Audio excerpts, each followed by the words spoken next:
benvenuti a questa nuova puntata di Qua il Buon Veneto, alla scoperta delle meraviglie del Veneto. Il viaggio alla scoperta della nostra regione ci porta oggi in provincia di Vicenza. Siamo precisamente nel comune di Enego.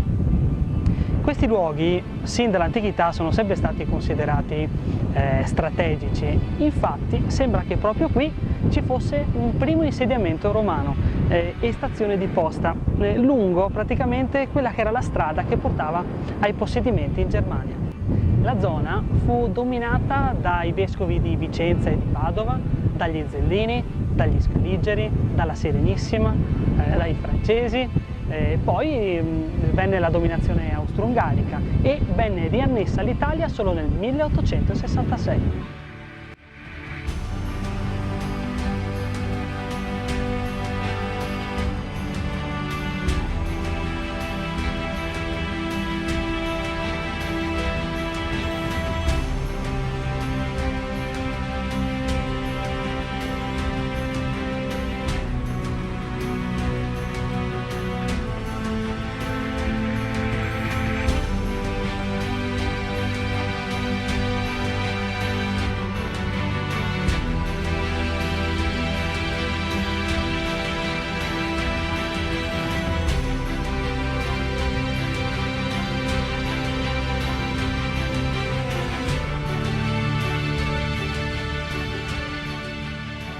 Nella piazza San Marco, al centro di Enego, si erge la Torre Scaligera. È quel che rimane di una più vasta fortificazione che comprendeva 4 torri, fatta costruire attorno al 1300. Lo stemma degli Scaligeri ci fa comprendere il periodo di costruzione di questa fortificazione. Lasciamo ora la parola a Marco, che ci spiegherà la storia di questa torre e di tutto il castello. Sono un socio della Proloco di Enego e sono alla guida di questa torre, della Torre Scaligera di Enego, e racconto la storia di Enego a tutti i visitatori. Questa antica torre faceva parte di una fortificazione ben più grande, costruita dagli Scaligeri e da Can Grande della Scala nel 1330. Era costituita da 4 torri collegate da mura. Questa era la torre più alta, il bastione del vecchio castello.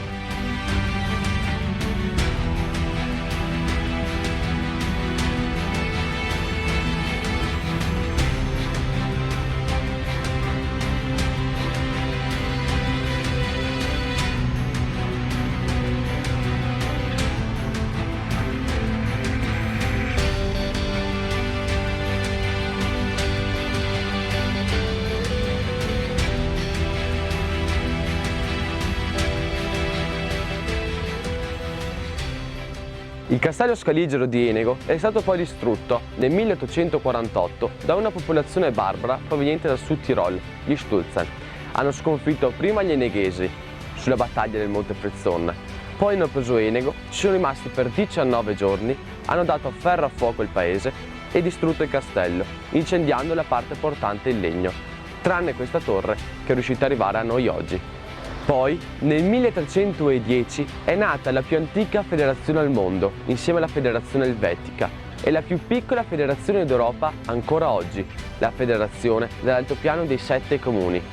Federazione che si è alleata con varie famiglie e regni, come per esempio con gli Scaligeri, che qui a Enego hanno costruito un castello, o con i Visconti di Milano, e poi con la Serenissima Repubblica di Venezia. Ha cessato di esistere nel 1807 per volere di Napoleone Bonaparte.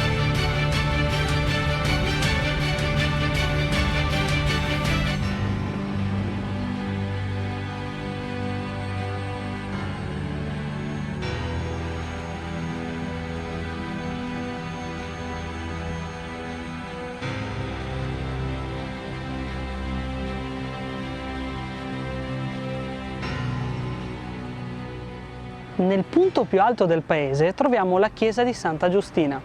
I primi documenti dove è citata questa chiesa risalgono al 1429. Quella che vediamo ora però è solo la costruzione moderna. Perché? Perché la chiesa ha subito varie ricostruzioni a seguito ad esempio di 2 incendi. All'interno c'erano moltissime opere d'arte andate completamente distrutte. Si è salvata però la pala di Santa Giustina di Jacopo da Ponte, lo stesso che ha dipinto l'Ultima Cena che troviamo nella Galleria Borghese di Roma.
Questo forte venne fatto costruire dal 1911, siamo sul forte Lisser.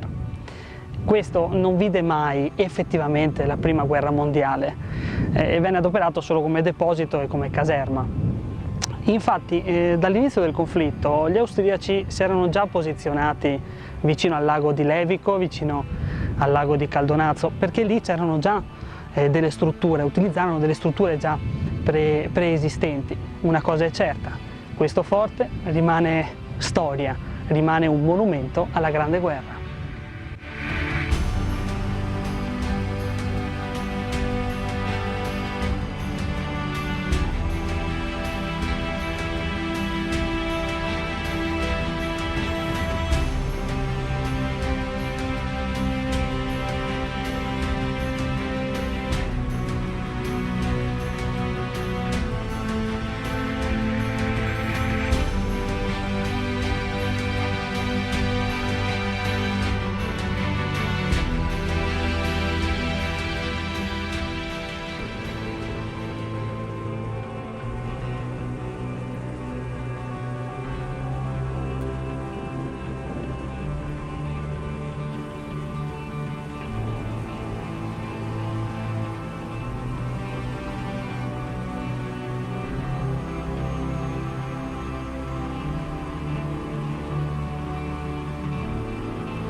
Il Fortino col Darco è davvero un luogo particolare e suggestivo e se vi state avvicinando ad Enego, al tornante 10, fate una tappa qui.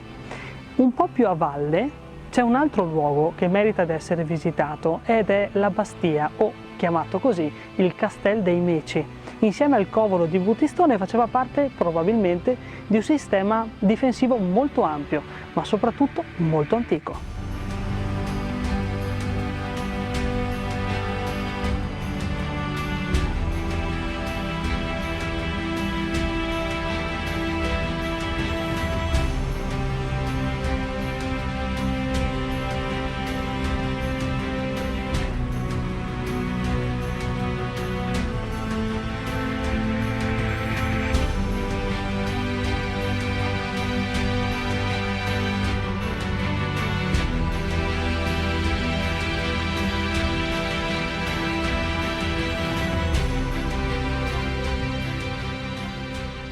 In questo luogo così particolare, significativo e antico, tanto da essere definito lo Stonehenge di Enego, termina il nostro viaggio.